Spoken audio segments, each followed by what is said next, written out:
And they tried to get a woman's Sports Illustrated based on this idea that there was this passionate constituency of women athletes that would want to get this. It went out of business in 2 years. If you look at sports magazines, there are dozens of them, and most of them are bought by men, but then you go down to the number one, not the number one, but if you go down to about 40, you finally get a successful women's sports magazine, and it's Cheerleader. That's the name of the magazine. Now, here's the conundrum. Colleges right now are desperate to get more males, and some of them are practicing affirmative action for boys. You have to, or it would be so skewed, and nobody wants that. The girls don't want it, and the boys, some of the boys don't mind it if they go to school, which is 60% to 70% female. But overall, students like to have, the administration likes to have a balance. So recently, colleges have come up with this idea. Well, we'll offer more sports teams. Like if you set up a football team. This was an article in the New York Times about 4 years ago that Utica College in New York, men were disappearing from the campus, Seton Hill in Pennsylvania, Shenandoah and Virginia, and all three of them decided they were going to just expand, or in these cases, they were going to initiate a football team.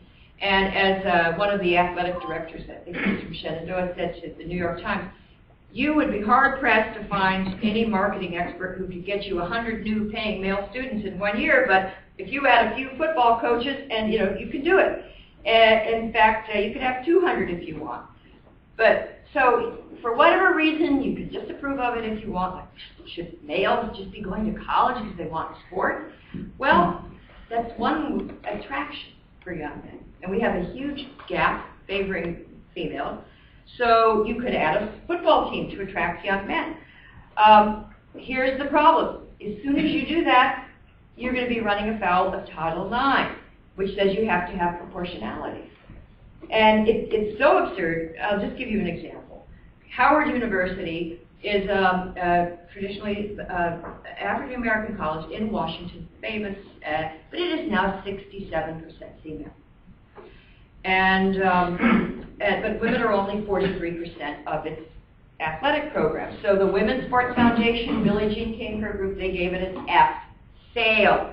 Howard gets an F because of this proportionality gap.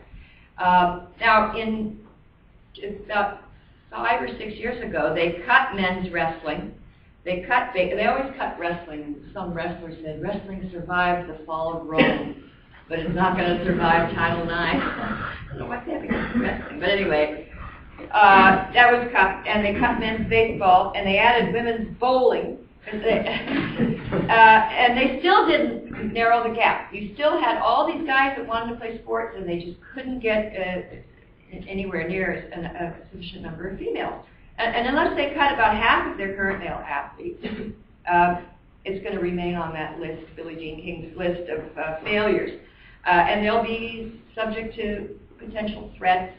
Now here's what the wrestling coach Wade Hughes said to the Washington Post, quote, the impact of Title IX's proportionality standard has been disastrous because far more males than females are seeking to take part in athletics. So if Howard University has only 33% males, and if young men in general are only, about 40% of our college population, I ask myself, why isn't that a Title IX issue? Why isn't that a Title IX issue? If we're, they say, well, girls are an underserved population because they're only, they're not getting their proportionate number of seats, places on athletic teams. Why can't we say that we're underserving young men if they're only, 40% of our college students? They appear to be, and another thing is if you look at every other activity, you may remember this from high school or college, women are overrepresented on everything else, school clubs and honor societies, drama, and so forth. Women's groups seem to follow this unusual logic, which is that anytime that women are lagging behind men, then that is an injustice. It must be aggressively targeted. But when men are lagging behind women, that's a triumph of equity to be celebrated and then just move on. They don't analyze it. Now, let me just give you one more example of how far this goes. Have any of you heard of Aviation High School? I've never heard of it. I didn't even know there was such a thing. But there's one near LaGuardia Airport. Right, that's it. Okay. It's in Queens. And it's a school with a special focus on aeronautics and aviation, as you might imagine.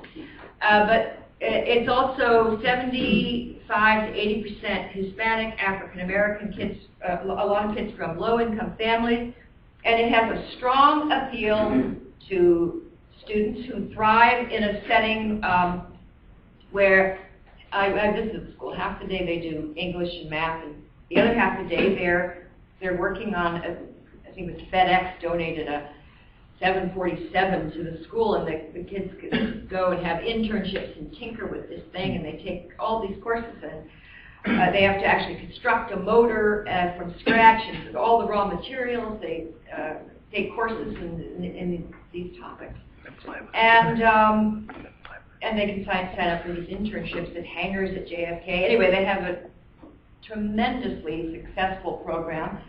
Very low dropout rate, high college matriculation rate, but there's one problem. It's 80% male. By the way, I went there, and the girls that are there are fantastic, and they love it, and they want to be there.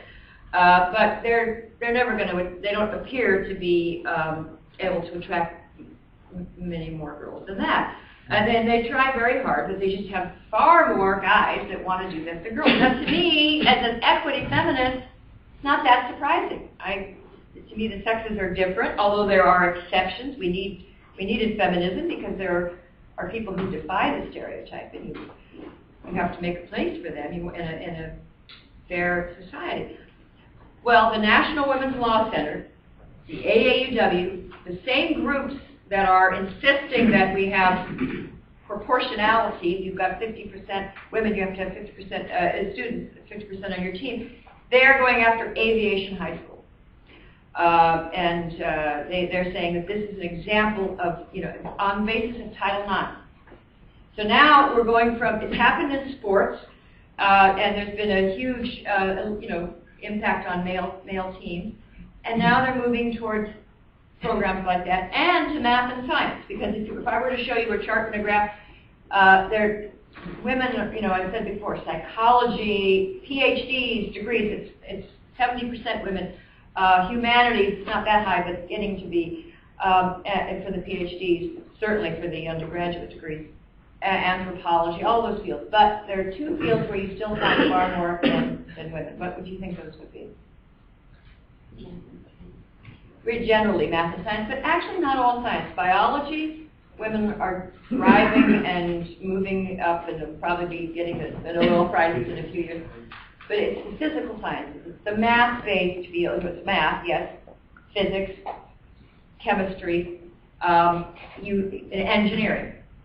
And if you go to almost any college, all these things have changed in American society over the, since the dawn of feminism. And so we've had several decades, but it's still the fact that the most popular undergraduate major is education for females, and for males it's engineering, and it's still about 70-30 or 80-20. I mean, it's just very, very powerful and persistent tendency.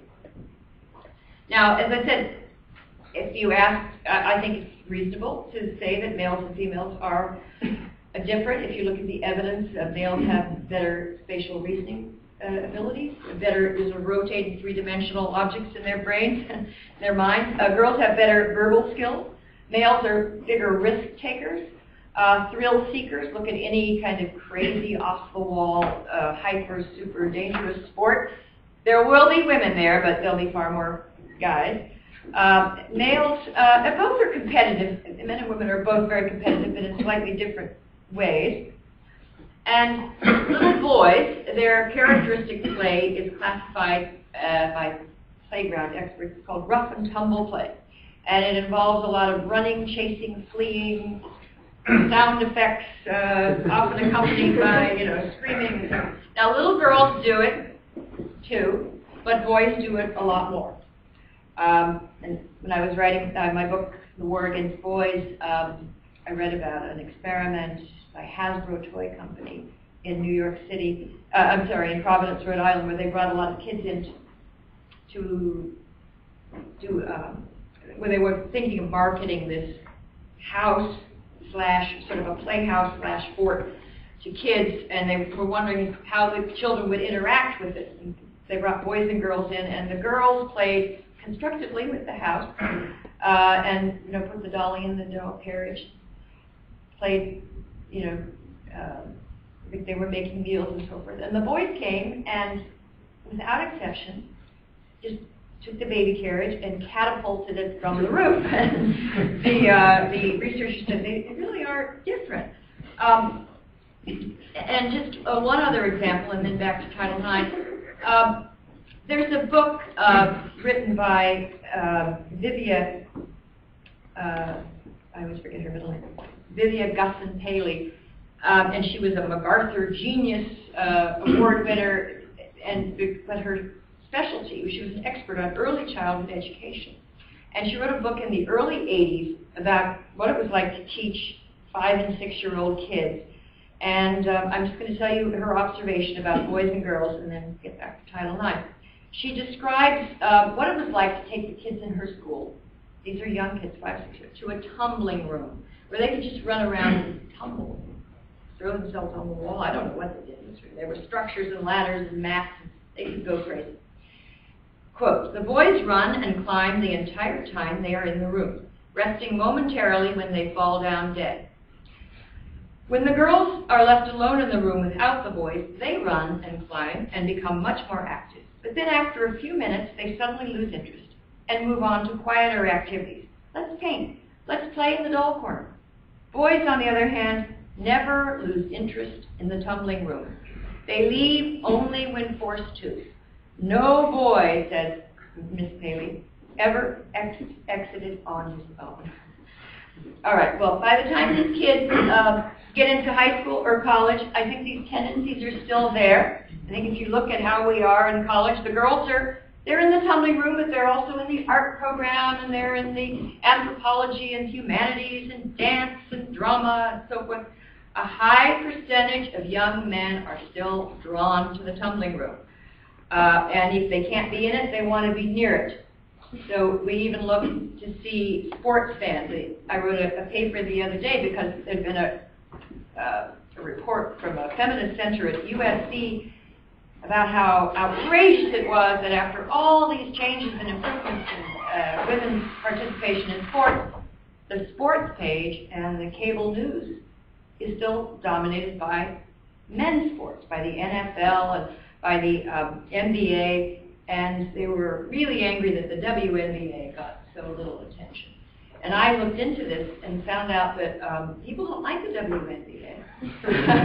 and people say, oh no, but if they were exposed to it more, the more they are exposed to it, the more they really don't like it. And now the comedians have done it, and the women, there are women, not as many, something like 25% of like intense sports fans are women, 75% are men. But even those women sports fans, they like the male teams too.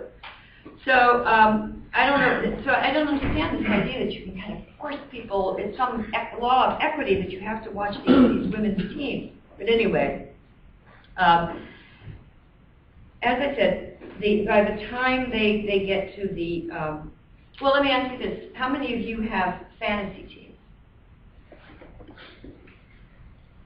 Okay, well, it's a room of all guys. But girls, you don't have it's unbelievable. It's almost, you don't see this kind of breakdown. It's like 95% of the people that have fantasy teams are male. There's just, it's just a difference in terms of interest, fascination, fixation. So when it comes to college, you've got all these guys who are behind academics. Look, if there's one thing that draws them to school and will keep them in college, and they are more interested in engineering and the physical sciences, and they are more interested in sports. Those are the two things the women's groups are targeting now with